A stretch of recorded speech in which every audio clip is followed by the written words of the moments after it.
नर्मदा नदी की कहानी।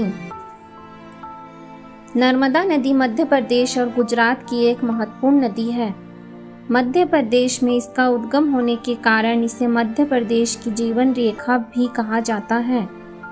नर्मदा नदी की लंबाई 1312 किलोमीटर है। 1312 किलोमीटर बहने के बाद नर्मदा नदी संभाग की खाड़ी में गिरकर अरब सागर में मिल जाती है।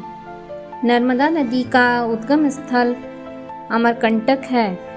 पूरे मध्य प्रदेश और गुजरात में मां नर्मदा को माता का दर्जा प्राप्त है। लोग मां नर्मदा की पूजा एक मां की तरह करते हैं। नर्मदा जयंती पर उन्हें चूर्णी चढ़ाते हैं और भव्य आयोजन करके उनका प्रोग्राम करते हैं। लोगों को प्रसाद बांटते हैं और मां नर्मदा से प्रार्थना करते हैं कि मां नर्मदा ऐसी ही बहती रहे और लोगों का कल्याण करती रहे। नर्मदा नदी के बारे में कहा जाता है कि यह राजा मैखल की पुत्री थी। नर्मदा के विवाह योग्य होने पर मैखल ने उसके विवाह की घोषणा करवाई। साथ ही यह भी कहा कि जो भी व्यक्ति गुलाब कावली का पुष्प लेकर आएगा, राजकुमारी का विवाह उसी के साथ होगा। इसके बाद कई राजकुमार आए, लेकिन कोई भी राजा मैखल की शर्त पूरी नहीं कर सका। तभी राजकुमार सोनभद्र आए और राजा की गुलाब कावली पुष्प की शर्त पूरी कर दी और राजा मैखल ने पुत्री नर्मदा के लिए सोनभद्र को स्वीकार कर लिया। इसके बाद नर्मदा और सोनभद्र का विवाह तय हो गया और नर्मदा भी बहुत खुश हुई क्योंकि उन्हें सोनभद्र पसंद था।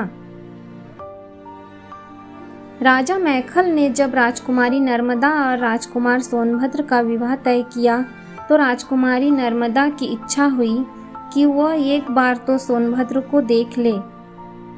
इसके लिए उन्होंने अपनी सखी जूहिला को राजकुमार सोनभद्र के पास अपने संदेश के साथ भेजा। लेकिन काफी समय बीत गया और जूहिला वापस नहीं आई। इसके बाद राजकुमारी नर्मदा को चिंता होने लगी और वह उसकी खोज में निकल गई। तभी वो सोनभद्र के पास पहुंची और वहां जूहिला को उसके साथ देख लिया। यह देखकर उन्हें अत्यंत क्रोध आया। इसके बाद ही उन्होंने आजीवन कुंवारी रहने का प्रण लिया और उल्टी दिशा में चल पड़ी और आज तक उल्टी दिशा में बह रही है। मध्य प्रदेश में नर्मदा नदी को मां नर्मदा और रेवा मां भी कहा जाता है। नर्मदा नदी लोगों का कल्याण करती है। नर्मदा नदी को गंगा से भी पवित्र माना जाता है। कहानियों के अनुसार गंगा को भी पवित्र होने के लिए नर्मदा नदी में आना पड़ा था। इसलिए नर्मदा को सबसे पवित्र नदी माना जाता है। मां नर्मदा के बारे में यह जानकारी आपको कैसी लगी? अच्छी लगी तो इस चैनल को प्लीज़ लाइक और सब्सक्राइब जरूर करें।